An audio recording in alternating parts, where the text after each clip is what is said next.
अब पढ़ाई नहीं रुकेगी कि हमारे लर्निंग प्लेटफॉर्म पर आज हम कक्षा 6वीं के विज्ञान विषय की एक और बहुत अच्छी लर्निंग लेकर उपस्थित है। आज की हमारी विज्ञान विषय की एक्सपर्ट आपकी चिरपरिचित निर्मला भागवत मैम है। आज कक्षा 6वीं के अध्याय विद्युत तथा परिपथ के बारे में हम इन डेप्थ तथा एक बहुत ही सरस चर्चा करने वाले हैं। चर्चा प्रारंभ हो उसके पूर्व मैं प्रमोद श्रीवास्तव आज की विज्ञान विषय की हमारी एक्सपर्ट माननीय निर्मला भागवत मैम तथा विषय के जिज्ञासु आप सभी विद्यार्थियों और उनके शिक्षकों का भावभीना स्वागत करता हूं। अब पढ़ाई नहीं रुकेगी कि अपने स्लोगन के साथ आइए विद्युत तथा परिपथ में अपनी लर्निंग को मजबूत करें और उसके लिए सम्मान के साथ आमंत्रित हैं माननीय निर्मला भागवत में। नमस्कार सभी को। बच्चों, आज हम क्लास 6 का चैप्टर नंबर 12 विद्युत तथा परिपथ पढ़ने वाले हैं। तो हम सबसे पहले बात करते हैं विद्युत, इलेक्ट्रिसिटी की, यानी बिजली की। Electricity is one of the best invention of science. तो अब हम इसके बिना हम अपना इमेजिन भी नहीं कर सकते। यदि आप सोचो कि यदि बिजली नहीं होती तो हमारा क्या होता।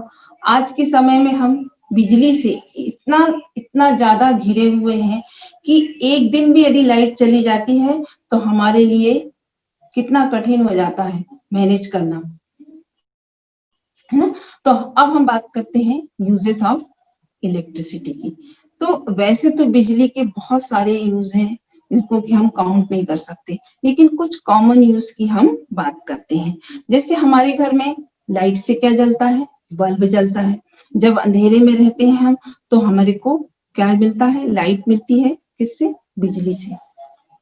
ठीक है। इसी प्रकार स्ट्रीट लाइट, हॉस्पिटल, फैक्ट्री और भी जितने बड़े बड़े संस्थानों में बिजली के बिना कुछ भी नहीं काम हो सकता। जैसे हम गर्मी के दिनों में हम क्या करते हैं, हमें गर्मी लगती है तो हम एसी चलाते हैं, कूलर चलाते हैं, पंखा चलाते हैं।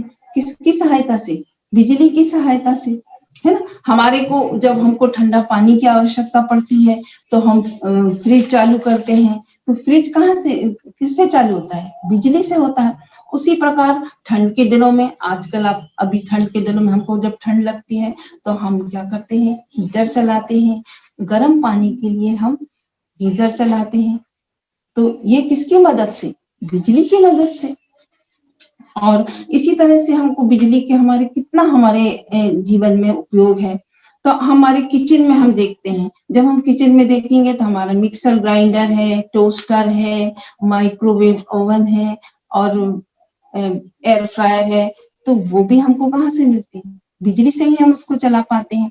उसी प्रकार हमारी वॉशिंग मशीन है, हमारा वैक्यूम क्लीनर, हमारे पंखे, एसी, कूलर, टीवी, ये सब काहे से चलते हैं? बिजली से चल रहे हैं। तो ये बात हो गई हमारे घरों की, बिजली से। लेकिन अगर हम बात करें ट्रांसपोर्टेशन की तो आजकल ट्रेन है, कार है, बसेस हैं, ये सब भी इलेक्ट्रिसिटी से चल रही हैं। ऑफिसेस में लैपटॉप है, मशीनें हैं, प्रिंटर हैं, ये सब कैसे चल रहे हैं? इलेक्ट्रिसिटी से। आप कभी हॉस्पिटल जाते हो तो आपने देखा होगा कि बहुत बड़ी बड़ी मशीनरीज हैं। ये कैसे चल रही हैं? ये भी बिजली से चल रही हैं। सारी बिजली के बिना ही हमारा कुछ काम नहीं हो सकता। हम इतने डिपेंड हैं बिजली से। फैक्ट्री में बड़ी बड़ी मशीनों से प्रोडक्शन काम हो रहा है। तो ये कैसे हो रहा है? ये बिजली से हो रहा है। तो आप बिजली की इम्पोर्टेंट को तो समझ गए। आप इमेजिन कीजिए कि एक दिन भी यदि बिजली ना हो तो कितना फर्क पड़ेगा डे टू डे एक्टिविटीज में, है ना। हमारे घर में, हमारे ऑफिस में, ट्रांसपोर्टेशन में, हॉस्पिटल में, फैक्ट्री में सब कुछ बंद हो जाएगा। इसलिए कहा गया है कि बिजली का निर्माण जो है एक बहुत बड़ा योगदान है हमारे लिए। तो हमारे लिए अभी हमने ये पढ़ा यूजेस ऑफ इलेक्ट्रिसिटी। तो अब हम बात करते हैं कि ये बिजली आती कहाँ से है। ये जो बिजली हम इतने घरों में यूज कर रहे हैं, बिजली के बिना हमारा एक पल रहना मुश्किल हो जाता है, तो ये बिजली आती कहाँ है? ये आती है पावर स्टेशन से।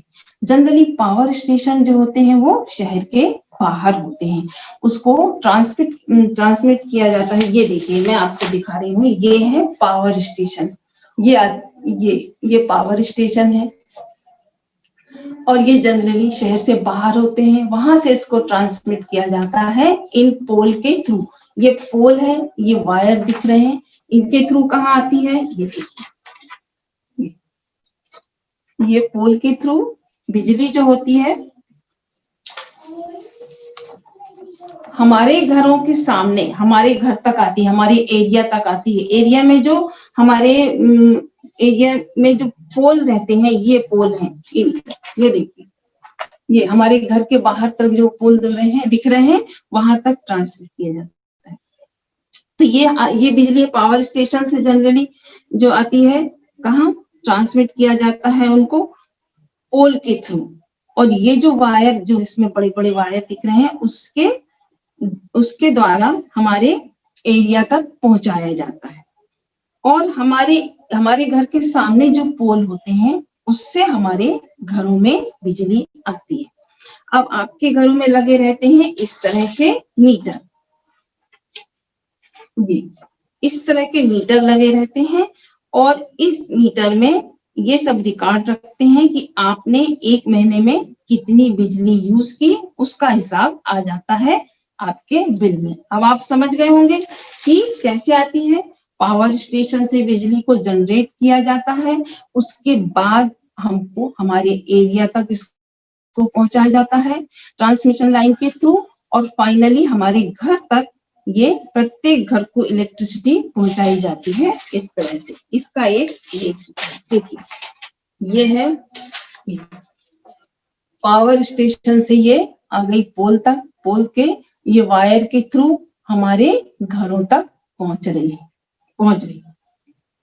तो उसके बाद क्या होता है? ये हमारी ये पावर स्टेशन से ये वायर के थ्रू हमारे यहाँ घर तक पहुंच रही है। इसके बाद क्या होता है? जब हम घर बनाते हैं तो दीवारों के अंदर पाइपलाइन बिछाई जाती है, और पाइप के अंदर से वायर होते हैं। तो ये वायर क्या लेकर आते हैं? ये लेकर आते हैं इलेक्ट्रिसिटी के करंट लेकर आते हैं। लेकिन जगह जगह आपके घर में इस तरह के पॉइंट होते हैं, ये देखिए, ये इस तरह के पॉइंट होते हैं। यहाँ तक इलेक्ट्रिक करंट कैसे आ रहा है? दीवारों से आ रहा है, अंदर बिछी हुई वायर है उनसे आ रहा है ना? समझ गए?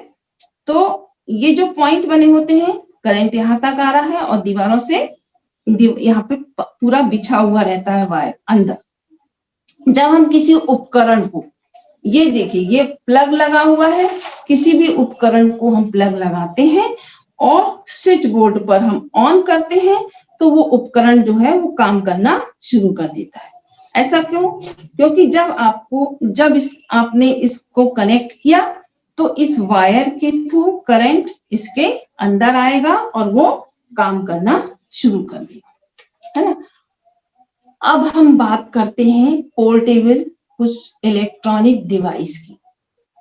पोर्टेबल का मतलब होता है कि जिसको हम आसानी से एक स्थान से दूसरे स्थान तक ले जा सकते हैं। तो हम बात करते हैं ऐसे इलेक्ट्रॉनिक डिवाइस की जिनको ऑपरेट करने के लिए करंट तो चाहिए, किंतु वो पोर्टेबल है, आसानी से एक जगह से दूसरी जगह तक ले जा सकते हैं, है ना? तो उसमें वायर नहीं होते, जैसे कि हमने हमारे फ्रिज में और आयरन में वायर होते हैं, तो हम वायर को प्लग से कनेक्ट करते हैं, फिर ऑन करते हैं, तब वो काम करते हैं। लेकिन इसमें क्या होता है कि वायर नहीं होते हैं। जैसे टॉर्च का आपने बटन ऑन किया तो टॉर्च चलने लगता है, और फिर हम उसको ऑफ कर देते हैं तो बंद हो जाता है। तो अब टॉर्च को जलने के लिए इलेक्ट्रिक करंट की जरूरत थी। अब यहाँ तक कोई वायर नहीं है तो भी इसको करंट मिला, कहाँ से आया करंट?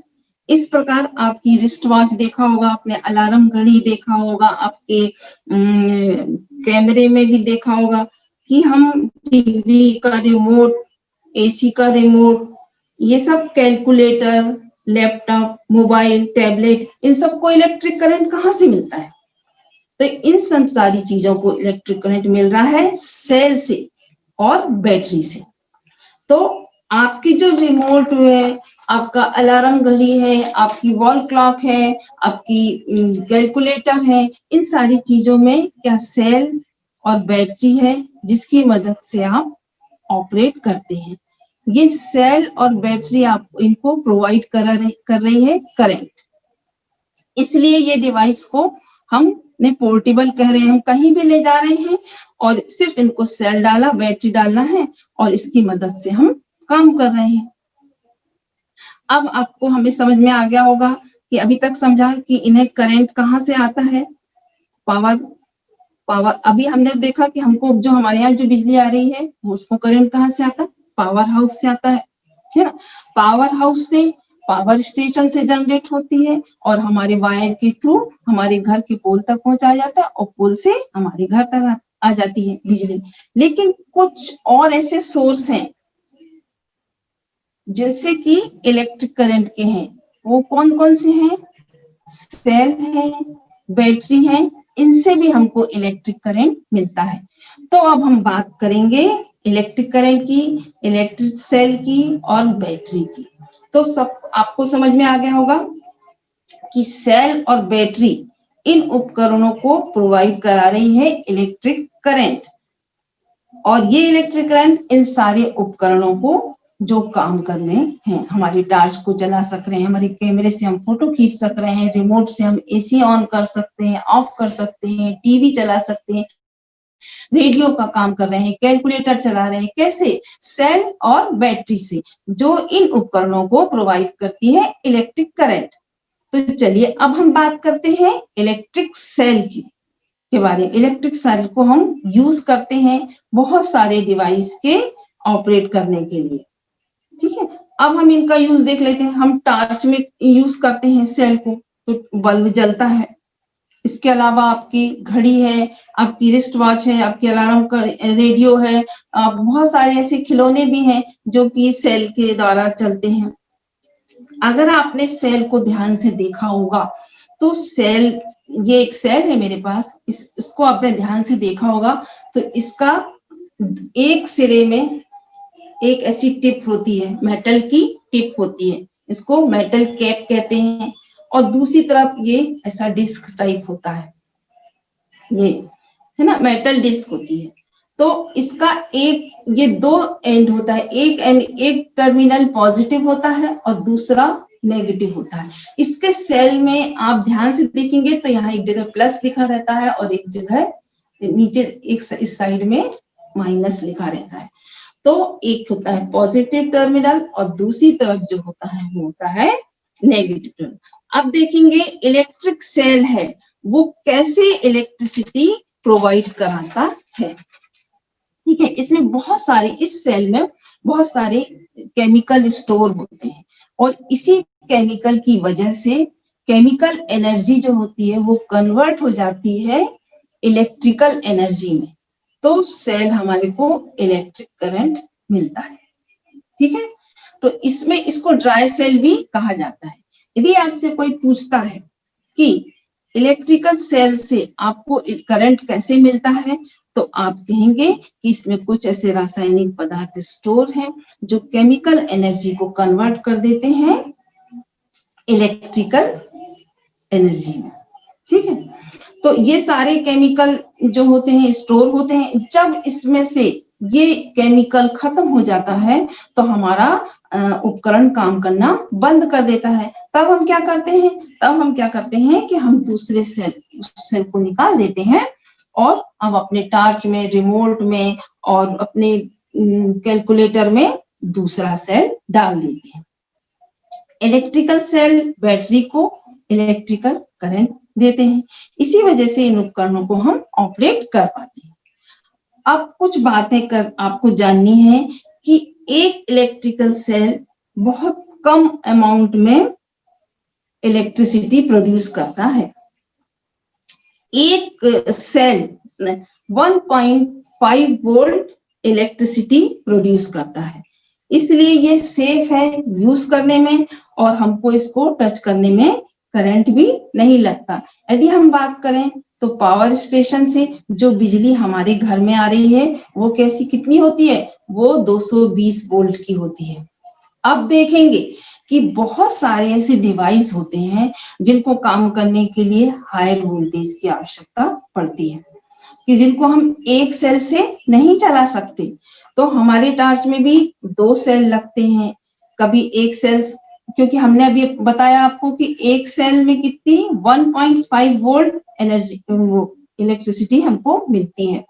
तो मैक्सिमम ऐसे बहुत से डिवाइस हैं जो जिनको की ज्यादा वोल्टेज की आवश्यकता चाहिए।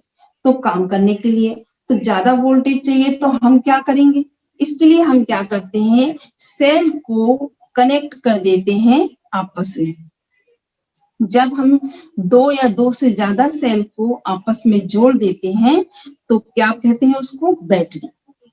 अब आप समझ गए होंगे कि सेल और बैटरी में क्या डिफरेंस है। सेल एक सेल है और बैटरी एक से अधिक सेल को जब हम कनेक्ट कर देते हैं तो क्या बन जाती है, बैटरी। अब यहाँ एक बात ध्यान रखनी है कि हमें एक चीज ध्यान रखना है कि हमें एक सेल का पॉजिटिव टर्मिनल हमेशा दूसरे सेल के नेगेटिव टर्मिनल से कनेक्ट करना चाहिए। ऐसा नहीं है कि हम पॉजिटिव पॉजिटिव को भी कनेक्ट कर देंगे या नेगेटिव नेगेटिव करेंगे तो हमारा परिपथ भी पूरा नहीं होगा और काम नहीं करेगा डिवाइस। तो एक सेल का पॉजिटिव टर्मिनल दूसरे सेल, उसी सेल का नेगेटिव सेल रहता है, उससे हम दूसरे का पॉजिटिव को इस तरह से कनेक्ट करेंगे तभी बैटरी काम करेगी। अब हम देखते हैं बैटरी का क्या यूज है। आप इस तरह से कनेक्ट करके बैटरी बनाते हैं तो वो आपको प्रोवाइड करती है हायर वोल्टेज। तो आप इस तरह से अपने डिवाइस को ऑपरेट कर सकते हैं। ज्यादा वोल्ट चाहिए तो हमको एक से ज्यादा सेल हम कनेक्ट करते हैं। अब देखेंगे कि सेल फोन, आपके टैबलेट, लैपटॉप में भी बैटरी होती है। और क्यों? क्योंकि उनको ज्यादा वोल्टेज की आवश्यकता पड़ती है ऑपरेट करने के लिए। तो इन बैटरी की खास बात क्या होती है कि इन बैटरी को हम चार्ज कर सकते हैं, ये रिचार्जेबल होती है। आपके लैपटॉप, फोन, टॉर्च, बैटरी को हम क्या करते हैं, चार्ज करते हैं और फिर यूज करते हैं। और इनकी बैटरी कैसी होती है, रिचार्जेबल। अब हम बात करते हैं इलेक्ट्रिक बल्ब की। बल्ब आपने सबने देखा होगा।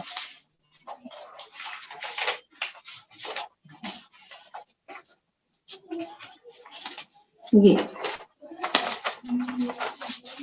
बल्ब है, इसको हम थोड़ा डिटेल में समझते हैं। बल्ब की जो आउटिंग कवरिंग होती है वो ग्लास की होती है, कांच की होती है, ठीक है।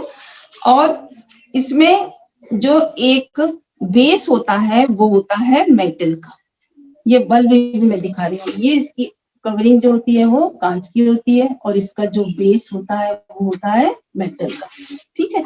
लेकिन इसको इसमें से अच्छे से दिखेगा। और इसके अंदर एक पतली सी वायर होती है जिसको हम कहते हैं फिलामेंट ऑफ द बल्ब। यही वो पार्ट है जो बल्ब, जिससे लाइट प्रोड्यूस होती है ना।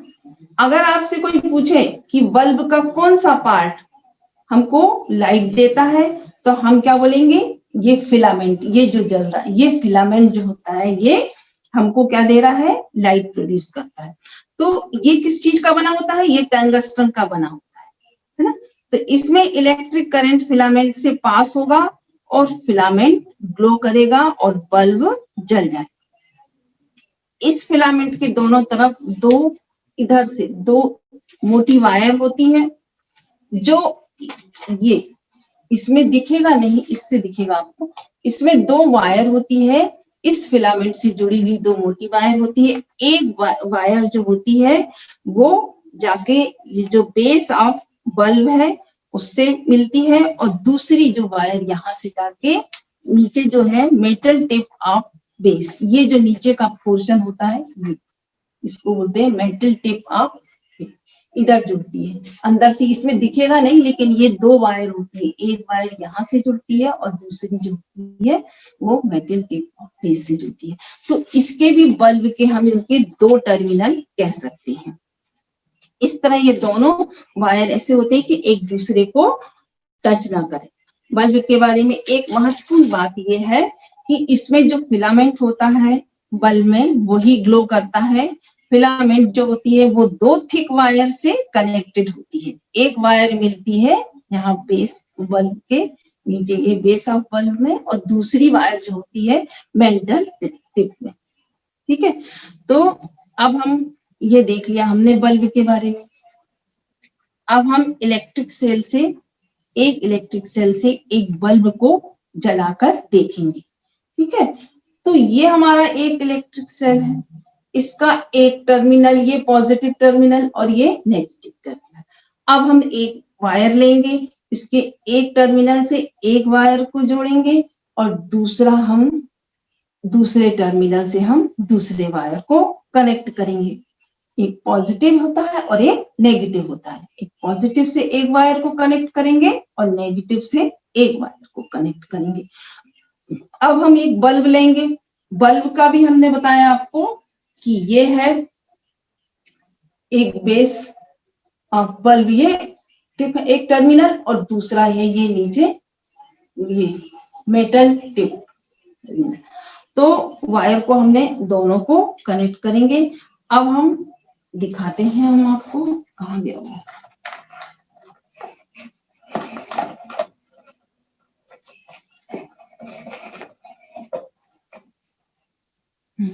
ये हमारा एक सेल है, इसका ये पॉजिटिव टर्मिनल है और ये नेगेटिव टर्मिनल है। इससे हमने एक वायर को कनेक्ट किया और दूसरा हमने अब हमने एक टॉर्च बल्ब लिया छोटा, ये देखिए, इसके हमने एक ये बेस ऑफ बल्ब से कनेक्ट किया और एक नीचे मेटल टिप से कनेक्ट किया। ठीक है, दोनों वायर को हमने जोड़ दिया। अब हम क्या करेंगे कि हम इसको इन वायर को आपस में कनेक्ट करेंगे। तो देखिए ये बल्ब जल रहा है, दिख रहा है। तो ये हमने बल्ब को जोड़ देंगे, तो वायर से कनेक्ट किया। अब क्या हुआ, ये पूरा बल्ब जल रहा है ना। तो ये इसके थ्रू, ये सेल के थ्रू, वायर के थ्रू कनेक्शन किया गया। अब क्या है, वायर के थ्रू करंट क्या हुआ, फ्लो किया और हमारा बल्ब जलने लगा। हमें पता है कि इलेक्ट्रिक सेल करंट जनरेट करता है और हमको इलेक्ट्रिक करंट प्रोवाइड करता है। अब हमने इलेक्ट्रिक सेल के एक टर्मिनल से बल्ब के एक टर्मिनल को जोड़ा था थ्रू द वायर, और हमने इलेक्ट्रिक के इसके दूसरे टर्मिनल को बल्ब के दूसरे टर्मिनल से जोड़ा था वायर के द्वारा। तो क्या होगा, इस इलेक्ट्रिकल सेल से जो करंट फ्लो करेगा वो वायर के थ्रू इस बल्ब तक पहुंचेगा और इस बल्ब के जो फिलामेंट तक पहुंचेगा और बल्ब हमारा जलने लगेगा। ठीक है, देखा आपने कि हमने यहाँ से जो इससे एक पॉजिटिव टर्मिनल से जोड़ा और एक नेगेटिव से जोड़ा और इसके बल्ब के हमने दो टर्मिनल से जोड़ा। तो यहाँ से इलेक्ट्रिक करंट चलेगा और बल्ब के फिलामेंट तक पहुंचेगा और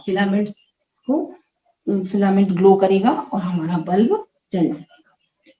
हमने इसके पहले पढ़ा था कि एक सेल में 1.5 वोल्ट करंट हमको मिलता है। तो इससे सिर्फ हम टार्च चला सकते हैं। हमारे घर में जो बल्ब जलता है वो क्या होता है, हायर वोल्टेज का होता है, तो उसको हम नहीं जल सकते। अब हम देखते हैं कि इलेक्ट्रिक सर्किट क्या होता है, विद्युत परिपथ क्या होता है ना। तो विद्युत परिपथ बंद परिपथ है जिसमें विद्युत धारा प्रभावित होती है और हम इस तरह समझते हैं। इसके लिए हमने एक सेल, वही चीज है, हमने एक सेल लिया और एक वायर है, हमारे पास एक बल्ब है चाहिए, तो हमने इसके पॉजिटिव टर्मिनल से एक वायर को कनेक्ट किया, नेगेटिव टर्मिनल से दूसरे वायर को कनेक्ट किया। उसी तरह हमने क्या किया, बल्ब में भी वही किया। बल्ब जो टॉर्च का बल्ब था उसको हमने एक टर्मिनल से एक वायर को कनेक्ट किया और दूसरे टर्मिनल से दूसरे वायर को कनेक्ट किया। ये हमने अलग अलग ही दिखाया है आपको, देखो ये कलर है ना, और फिर इनको हमने जोड़ दिया। तो सेल के एक टर्मिनल से बल्ब के एक टर्मिनल को जोड़ा तथा सेल के दूसरे टर्मिनल से बल्ब के दूसरे टर्मिनल को हमने जोड़ा। अब क्या होगा, अब इस परिपथ में क्या होगा कि विद्युत धारा, इलेक्ट्रिक करंट फ्लो करेगा और परिपथ जो है हमारा, विद्युत धारा इसमें प्रभावित होती है। यह एक कंप्लीट पाथ है जिसके अलोंग इसमें करंट फ्लो करता है। ठीक है, अब इसे हम कहते हैं, इसको हम कहते हैं इलेक्ट्रिक सर्किट या विद्युत परिपथ। ये कहां से कहां तक, यह परिपथ सेल के एक टर्मिनल से सेल के एक टर्मिनल से बल्ब के एक टर्मिनल तक और सेल के दूसरे टर्मिनल से बल्ब के दूसरे टर्मिनल तक ये क्या करता है, ये बंद परिपथ बना रहा है। इसे हम क्लोज पाथ कहते हैं। इसके थ्रू करंट फ्लो हो रहा है और इसको वो विद्युत परिपथ या इलेक्ट्रिक सर्किट कहते हैं। अब हम विद्युत परिपथ के बारे में हम पढ़ते हैं। हमने देखा कि जो विद्युत परिपथ होता है वो एक कंप्लीट परिपथ देता है। इसमें एक बहुत इंपॉर्टेंट बात है कि जो इसमें इलेक्ट्रिक सेल की जो करंट की डायरेक्शन होती है वो क्या होती है, करंट की डायरेक्शन होती है पॉजिटिव टर्मिनल से नेगेटिव टर्मिनल तक। यहां से हमने पढ़ा पॉजिटिव टर्मिनल से नेगेटिव टर्मिनल तक। यहाँ मैं दिखा रही हूँ, एक चित्र है मेरे पास, ये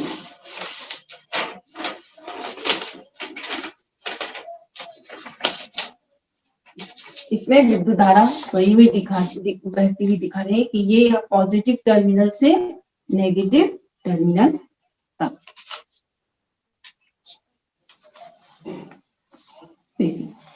अब हम एक एक्सपेरिमेंट करेंगे। एक इलेक्ट्रिक सेल से एक टार्च बल्ब को हम जलाएंगे, मतलब हम टार्च बनाएंगे, होममेड टार्च। तो हमें क्या करना है, हमने एक सेल लिया, ये सेल देखा, इसके एक टर्मिनल से एक वायर को कनेक्ट किया और इसके एक टर्मिनल से हमने एक वायर को कनेक्ट किया और उसके दूसरे टर्मिनल से दूसरे वायर को कनेक्ट किया। अब हमारे पास एक टार्च बल्ब है। अब यहाँ बल्ब के ठीक नीचे मेटल केस होता है। बल्ब का एक टर्मिनल उसको मेटल केस होता है और दूसरा होता है बेस ऑफ बल्ब होता है। तो अब हमने एक यहां से हमने क्या किया कि इसके पॉजिटिव टर्मिनल से हमने एक वायर को कनेक्ट किया और दूसरे यहाँ पे दूसरे वायर को कनेक्ट किया। अब हमारे पास यहाँ पे एक बल्ब है। अब ये बल्ब के ठीक नीचे मेटल केस होता है। ठीक है, अब बल्ब का एक टर्मिनल को हमने वायर से तो कनेक्ट किया, लेकिन दूसरा जो टर्मिनल होता है उसको नीचे मेटल टिप है, वहां से हमने एक वायर जोड़ दी। अब सेल और बल्ब को दोनों से हमने इस टाइप से हम कनेक्ट करेंगे। तो देखिए ये हमारा टार्च समान चल रहा है, ये देखिए नीचे हमने मेटल टिप के वहां पे वायर करके डायरेक्ट हमने इसको इससे जोड़ दिया। तो ये हमारा क्या हो गया, होममेड टार्च। अब यहाँ पर हम आपको दिखा रहे हैं, यहाँ पर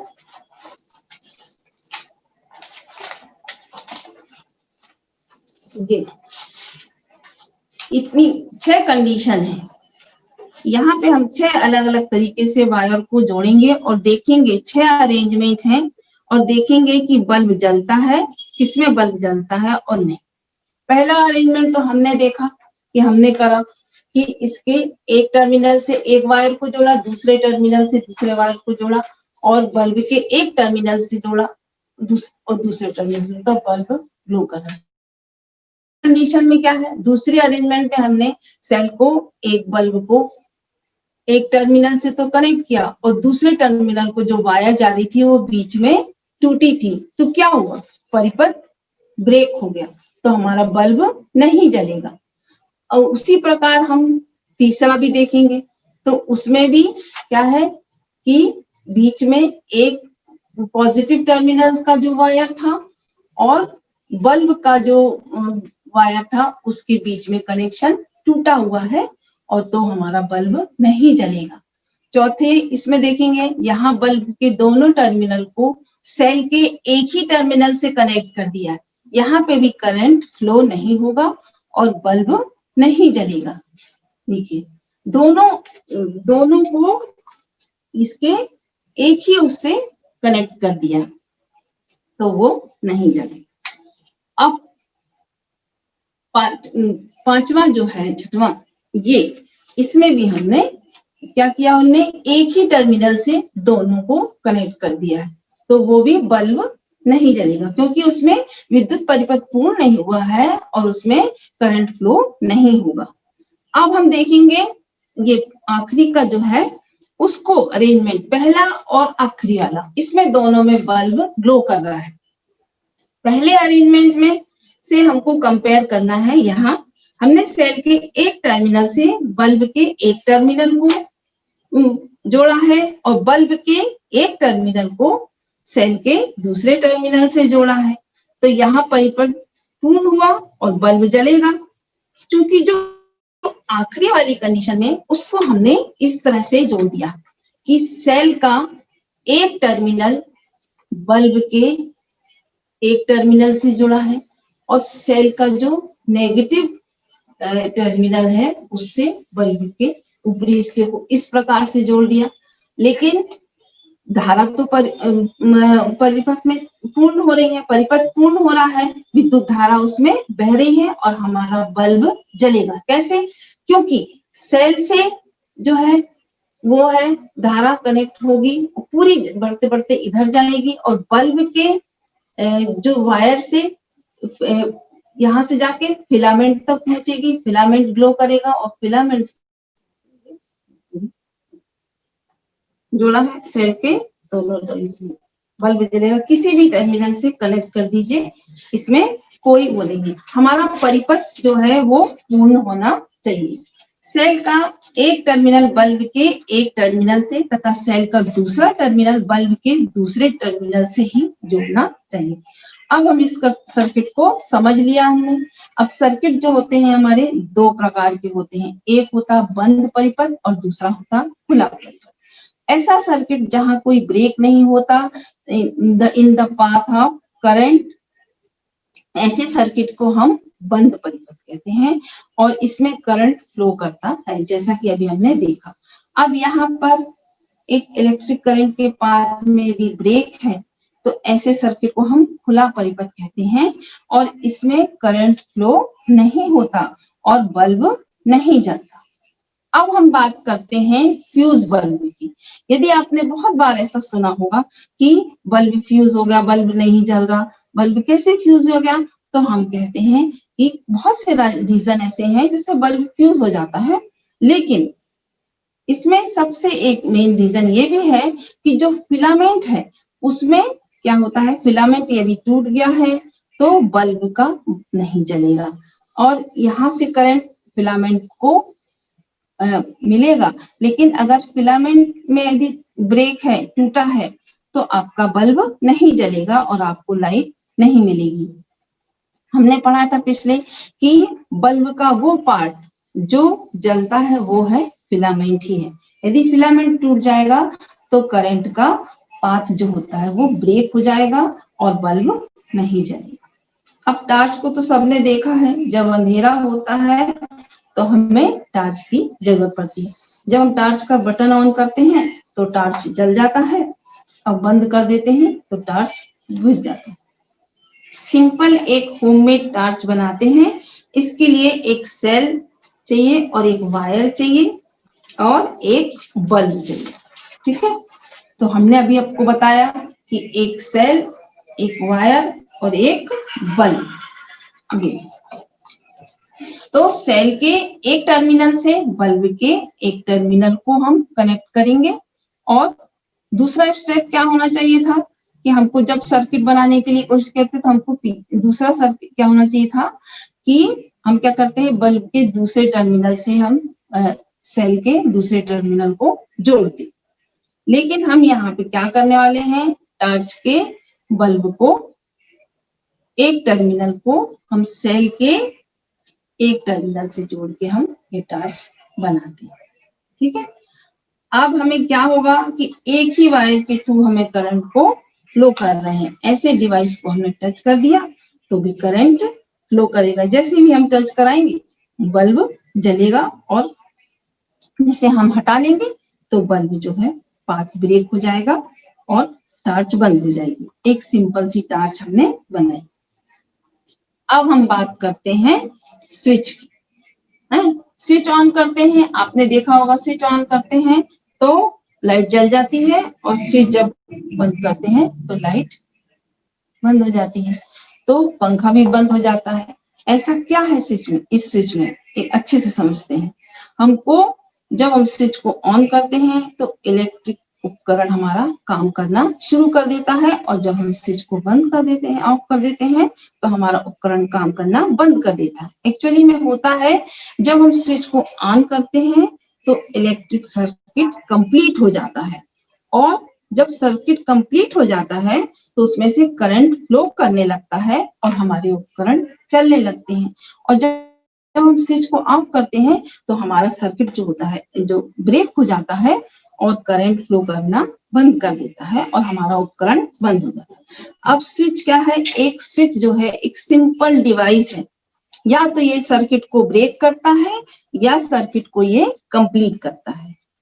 इसलिए जब हम स्विच ऑन करते हैं तो सर्किट हमारा क्या होता है, कंप्लीट हो जाता है तो बल्ब जलता है या फैन चलता है। और जब हम स्विच को ऑफ कर देते हैं तो सर्किट जो होता है वो टूट जाता है और हमारा जो बल्ब है और या पंखा जो है वो हमारा बंद हो जाता है। स्विच बनाने के लिए हमको क्या करना है? स्विच बनाने के लिए हमने यहाँ पे हमने बनाया है, आपको दिखाते हैं। ये देखिए, स्विच बनाने के लिए हमने दो इस तरह से देख लीजिए, दो वायर लिए हैं, सेफ्टी पिन है और दो ड्राइंग पिन है। यहाँ एक छोटी थर्मोकोल की शीट है। इसमें हमें क्या करना है, इस तरह से हमको जैसे दिख रहा है इस तरह से हम ड्राइंग पिन को थर्मोकोल पर हमने फिक्स कर दिया और दूसरी ड्राइंग पिन है उसको हमने सेफ्टी पिन के एक पीछे जो गोल भाग होता है उससे हमने अटैच कर दिया। अब हम ड्राइंग पिन को वायर से कनेक्ट कर देंगे। अब पिन को वायर से जोड़कर, ये पिन वायर से जोड़कर हमने क्या किया, ये एक वायर को जोड़कर एक क्या किया हमने, बल्ब के एक टर्मिनल से जोड़ देंगे और बल्ब के दूसरे टर्मिनल को हम वायर से लेकर सेल के एक टर्मिनल तक जोड़ देंगे। ये हमारा स्विच। जब हम सेफ्टी पिन को दूसरे ड्राइंग पिन से जोड़ेंगे तो परिपथ पूर्ण हो जाएगा और बल्ब जल जाएगा। देखिए, ये देखिए, ये हमने जोड़ दिया तो ये बल्ब जल रहा है ना। और जब हम इसको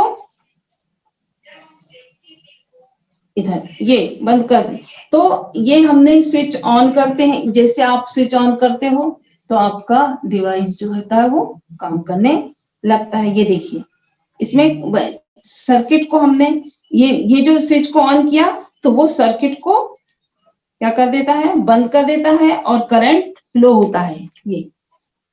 ये देखिए, और उपकरण हमारा काम करने लगता है। जैसे ही हम ऑफ करते हैं तो सर्किट में ब्रेक आ जाता है। ये हमने पिन अलग करी तो हमारे सर्किट में ब्रेक आ गया और उपकरण ने काम करना बंद कर दिया। ये हमने बनाया है, आप भी ऐसा बना सकते हैं, 2 पिन लेके और इस तरह से ये हमारा ऑन कर दिया हमने।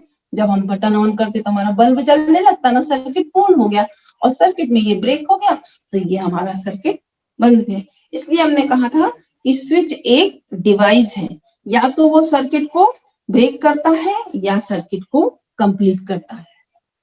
जब हम स्विच को ऑन करते हैं तो हमारा सर्किट कंप्लीट हो जाता है और करंट फ्लो करने लगता है, तो उपकरण काम करने लगता है। और जैसे ही हम स्विच को ऑफ कर देते हैं तो हमारा सर्किट जो होता है ब्रेक हो जाता है और करंट फ्लो करना बंद कर देता है, उपकरण बंद हो जाता है।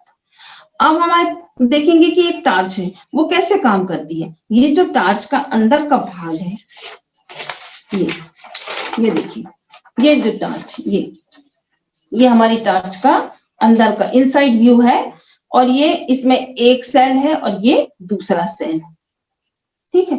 तो ये जो 2 सेल हैं, हमने आपको बताया था कि हमेशा एक पॉजिटिव टर्मिनल दूसरे नेगेटिव टर्मिनल से जुड़ेगा। अब टार्च के अंदर क्या होता है, एक सिंपल सा सर्किट होता है।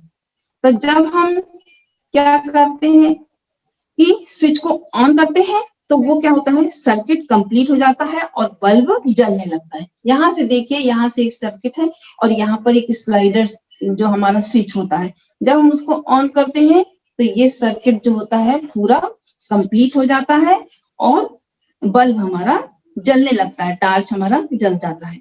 और जब हम स्विच को ऑफ कर देते हैं, पीछे की तरफ खींचते हैं, तो सर्किट में ब्रेक आ जाता है और करंट का फ्लो रुक जाता है, टॉर्च जो है वो ऑफ हो जाता है, ठीक है। ये टॉर्च का एक है, इसमें 2 सेल है, एक सेल ये दिख रहा है और एक ही ये सेल दिख रहा है, ठीक है। इसका एक का पॉजिटिव दूसरे का नेगेटिव टर्मिनल दोनों दूसरे से।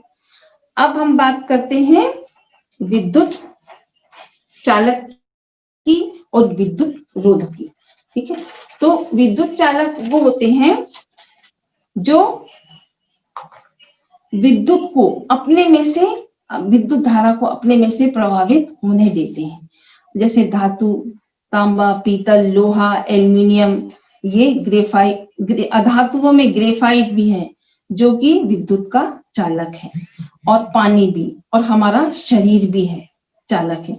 यदि हमारा शरीर विद्युत का चालक ना होता तो हमें कभी शॉक न लगता, क्योंकि करंट हमारे थ्रू पास नहीं होता।